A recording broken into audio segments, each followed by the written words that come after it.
Hey everyone, hopefully you're having a good day. My name's Andy. My channel's Finding Value. Today we're going to do our daily technical analysis update of commodities. We'll look at the dollar, the 10 and 30-year yields, precious metals, and all the other commodities that I follow.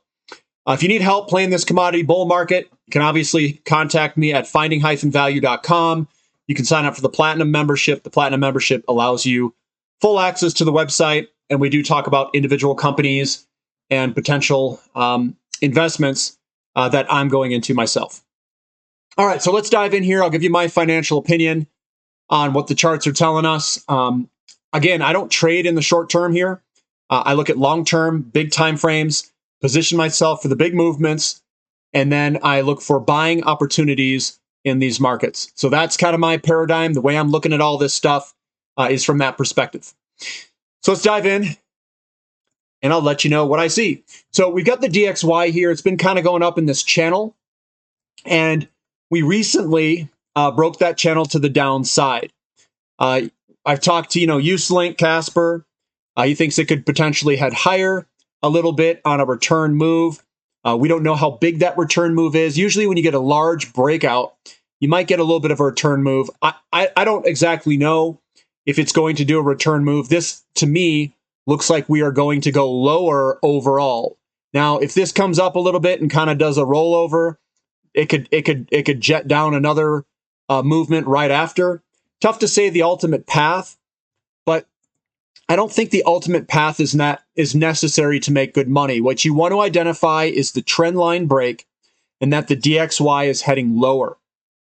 So I think we're heading lower in the overall short to medium term, and that's going to provide a tailwind behind our investments. Now, today we had an up day, 0.42%. It's not going to be a tailwind today, but overall, it'll be a tailwind.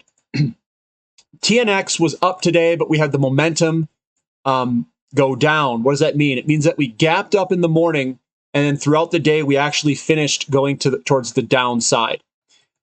So we had an up day, 1.34%, with the momentum heading slightly lower. And again, we've got a broken trend line that we've kind of rolled over and spilled out with yields heading lower. Lower yields are generally good for gold, silver, and precious metals. Higher yields are typically analogous to a tightening of monetary conditions. It means higher inflation, and is usually driven by oil. So right now, people believe in the markets that we could see a loosening of monetary conditions that's witnessed here in the 10-year yield going lower. And that shifts money around a little bit different than a tightening monetary conditions. TLT also just heading sideways here. We've broken that trend line to the upside. This is bond prices. Yields go down, bond prices go up. Yields are your interest rates. And we've broken this downtrend. We could potentially head higher if that trend remains, which means higher bond prices, lower yields. And we've got a little bit lower yields on the 30-year, a little bit lower on the 30-year. So we actually still have an inversion of the curve today because we are lower in the 30-year, but higher on the 10-year. And so the TYX to TNX, we actually saw it go down today. It gapped lower. And that is usually a little bit of a headwind for precious metals, usually. But overall, we've broken this downtrend line to the upside. A move higher or a normalization of the curve, and if it goes downward, is very bullish for precious metals and other investments that are more liquidity driven. I think this is telling us that the market thinks that the tightening won't be as tight in the future, potentially with that lower inflation number. So commodities, the CRB index, we've broken this trend line and we've broken it to the upside here. We've come up, we've done a retest. We just had a down day today, down 1.27, probably related to oil. Oil had a little bit of a larger down day today. The CRB to S&P 500 ratio just moving sideways. We've been in this kind of sideways channel, just moving sideways right at this time. We've got gold basically flat today. There's your headwind, but this is ultra strong. When gold basically holds its ground, when the dollar and interest rates go up, I think people are positioning in it. So I think this is going to remain, momentum-wise, it remains to the upside. Silver actually ended up higher today. Pretty strong performance out of silver. Looks pretty good. And we just recently kind of broke through that resistance line, which we're going to now use as support. Platinum also doing quite strong today, given a stronger dollar and stronger 10-year yield. And I know we were down today 0.9%, but we put a fat wick at the bottom, which is a good thing. It means buyers came in the middle, towards middle end of the day, and bought it up. So I still think this looks pretty bullish from my perspective. We don't have any large selling pressure days mounting yet. If this was going to be more bearish, you'd see a fat down candlestick right next to this. But we don't have that. I think people are positioning on the long side. XAU to gold ratio, it's holding its ground basically flat today in these three little sideways movements. So GDX in relationship to gold, not really moving much of anywhere. GDX straight up, just sideways day. We'll see which way this thing wants to break here the next couple trading days or next week. SILJ getting a nice good buying pressure day today. That's a bullish engulfing. We could head higher here. Silver did incredibly well in the face of a strengthening dollar and in strengthening 10-year yield. So I think it looks ultra bullish. I think it looks very good. Crude oil getting hit today. Now, I know there's a lot of fears. COVID is ramping up dramatically over in China, and people are afraid that they could do more lockdowns and more tightening in terms of the controls over in China. Is that going to be legit? I don't know, but I do think we could head a little bit lower in the short term before heading higher. And I think it's going to be a buying opportunity. None of the fundamental conditions have changed, but we do have a little bit of fear with crude oil right now in the markets where we could head a little bit lower. And we'll see how and when I mean a little bit lower, I mean like just down here, maybe $80 or something, low 80s, not much further down. I'm just saying we could see kind of a pattern that looks something like that as we come up. But those are the fears. We'll see how it plays out and how much selling pressure there is over the next few days. Natural gas, this guy is all over the place. It's one of the most volatile commodities. We're squeezing up here, but it's been quite volatile. We're pretty cold where I'm at, especially at night. It is getting way down there. I think we're seeing single digits Fahrenheit later this week. So it's getting cold here, and I think natural gas is trying to price all this stuff in. I'm surprised at how long the Freeport LNG terminal has been down and how it's still down. It's kind of weird. XOP, yeah, you know me. It is holding in strong, though. This is very strong up here, guys. Usually when you see a 4 or 5% down day in oil, you see an accompanying very large sell-off in XOP, but it's just hanging there. It's just hanging there. So is the strength in XOP a sign that people are accumulating, oil and gas exploration production companies? I think so. And I think that they're ready for this thing to turn. And OIH also held up very well in the face of a pretty large crude oil sell-off. So again, guys, I don't know the necessary short-term path. What I can tell you is this. We've broken these big long-term downtrend lines. The momentum is higher. But in the short term, we're seeing some volatility with news coming out, with potential lockdowns and all this stuff. It won't stop the move. It can only delay it, in my opinion. And it may delay it for a little bit in the short term. Just like the SPR releases could delay things. And they could open up the SPR again. I know there's been some talk about SPR releases, potentially if something happens with Russia, if the disruption of oil, they're just leaving that thing open to do that. Now, the uranium futures pricing still looks good. We are still kind of in this upward trending motion. Not that that really means anything. I mean, we could obviously come back and rebalance off of another trend line or something, but still looking good. The Sprott Physical Uranium Trust getting a little bit more selling pressure. But what I like about this is on the weekly candlesticks. We've got good buying pressure here on the weeklies and smaller down days. It's probably going to come back, touch that line, and try to see if we can break that resistance.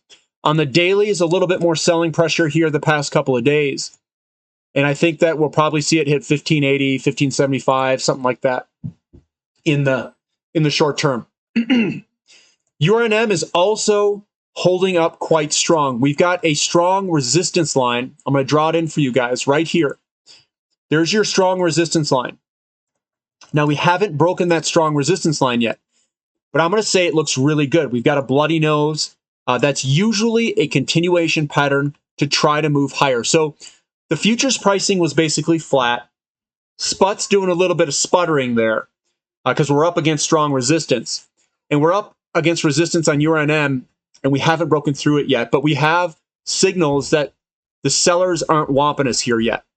They hit us here with the bearish engulfing, so that kind of pushed us lower. They had a little bit more selling pressure here, but I don't see the selling pressure here. So if we're going to try to punch through, it's open for us to do that. Now we just need solid overall market kind of hold together so we can punch through this thing. And I think the overall markets look pretty good too. TAN also putting in small little down days. Those are usually bullish where we could potentially head higher again. The sellers aren't there. They're not smacking us lower, at least not yet. I don't see any signs of it. And on a bigger, longer term view, this still looks good for a potential launch higher. COPX bouncing off support. And right now we're just getting a small little down day. It's not a reversal candlestick. It's just a small down day. Lithium, a little small down day. It's not a reversal candlestick. So we're still have good buying pressure to the upside for lithium in the short term. REMX, which is the rare earth metals, you could say that this is a bearish engulfing where we could see a little bit of a pullback. What I want to see here is how big of a pullback, how big are these candlesticks on the down move? If they're very large in selling pressure, like maybe this one, yeah, we might get pulled back a little bit more. If it's very small and you just put in these small little candlesticks, that usually means that we're going to go higher. There's just the sellers aren't there. It's just a small little turn. So we'll see what happens this next week. Again, we have small selling pressure, no reversal candlestick necessarily. I mean, a little wick at the top, it could be, but I'd like to see what happens next. This is the S&P 500 in the short term. NASDAQ, small little down day today. It's kind of like that bloody nose or whatever. It still looks fine. I don't see huge selling pressure.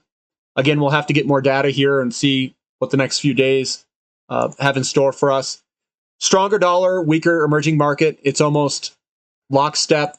Dollar stronger, a little bit weaker on EEM. Dollar weaker, stronger on EEM. XHB, the home builders index, getting a little bit of selling pressure. It's not a reversal candlestick, just more of a larger selling day today. We could do a return move somewhere back in that area.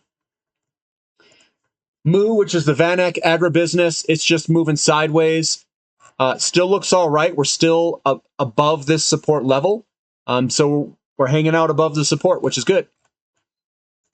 Copper, a little bit of selling pressure at this next resistance line. This resistance line goes across. This is a big boy resistance line. That's that big boy resistance line where we hit our head multiple times over here. We kind of hit our head on here and kind of came back down. We used it as support there. So you can see that we've got some good resistance there. And right now we're hitting that resistance line. We'll see if we punch through it or not. We could come back and do a loop where we get a little bit of selling pressure, loop down, and reattack it again. Lumber still heading a little bit lower. We're still above the support level. So it's still fine. And we'll see if we get a bounce off the support level or not. If we break through to the downside, we'll see further weakness. And the home builders definitely felt that today. It was down a little bit more. Iron ore looking strong, up 2.95%. Is this going to roll over, or is this the slingshot where it slingshots us higher? I don't know that answer. We are in a falling wedge. So the falling wedge is this big white one overall. And that provided support when we got to this bottom here. We could break out of this and move on higher. We don't know which direction yet. We do have some strong selling pressure a couple of weeks ago, and we have to see if we're going to roll over or if we're going to punch through. Aluminum also looking very strong today, 5.25% up. This looks like it's bottoming and ready to roll higher. It looks excellent compared to a lot of the other charts. BDI still, I guess, chopping sideways in this wedge, and I do think we'll eventually work our way to the upside of it. If we see aluminum and iron ore take off to the upside, I do think the Baltic Dry Index, falling wedges, the wedge that is positioned where this is higher than this point and this is higher than this point, so it's falling downward, is actually bullish for a break higher. So iron ore has it, aluminum has it. A lot of these things look like they're ready to break higher. Makes me think that the Baltic Dry Index will break higher. We've got Newcastle coal futures up today, 0.8%. We've had a big sell-off these past couple of weeks, but I do think that could potentially turn around at some point and get a little bit of footing at somewhere in here. Support level is 260, and it's a ways away actually, 260-ish. And then Ethereum, it's holding in there. I think this looks good for a potential move higher and a break through that downtrend line. We haven't broke through it yet, but usually this pattern over here is a double bottom pattern where you get the double bottom and the potential break higher. So I think that has the possibility to break. Same with Bitcoin, it's very similar. I'm not taking any position in it, but I'm just letting you guys know what the setup is. And if we were to kind of draw this trend line in here, really it's a trend line that's broken. It's doing a retest, and then we'll see if we can launch from it. So that's the charting there for Bitcoin and Ethereum. But that's what I've got for today, guys. So a little bit of selling pressure in some of the energy, but we've seen overall strength in the equities, energy equities. The precious metals still look good. I don't see anything wrong there. They still look pretty strong, and probably the strongest of all the sectors that I'm looking at.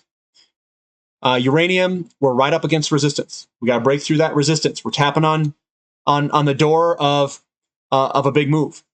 Now, is that move going to happen immediately, or are we going to hit on that door, come back? That's difficult to say the exact timing, but I think that we're aligned and set up, and the market conditions are all good for a potential move higher. That goes for all of these. You know, copper's playing with resistance, or we're playing with support levels that we've broken through and kind of on top of supports. Everything looks good. The market conditions are all good for this stuff to happen. And really, I think the only thing that's kind of holding this all back are fears about lockdowns in China, which is holding everything down. It's holding oil down. It's holding all these things, copper down, and maybe even iron ore. But if we open up, and we've seen demand for oil from seaborne, from airlines, all of those things, there's increased demand coming from China already. It means they're open. But now everyone's speculating, are they going to close it because of the circulation of COVID? I don't know. That's something that's going to be volatile in the near term. But what we can do is we can monitor the usage of oil and see if they're opening or closing through that measurement. So again, guys, if you like this content, give me a thumbs up, subscribe to the channel, subscribe to the website if you'd like, and we'll catch you next time. This is Finding Value.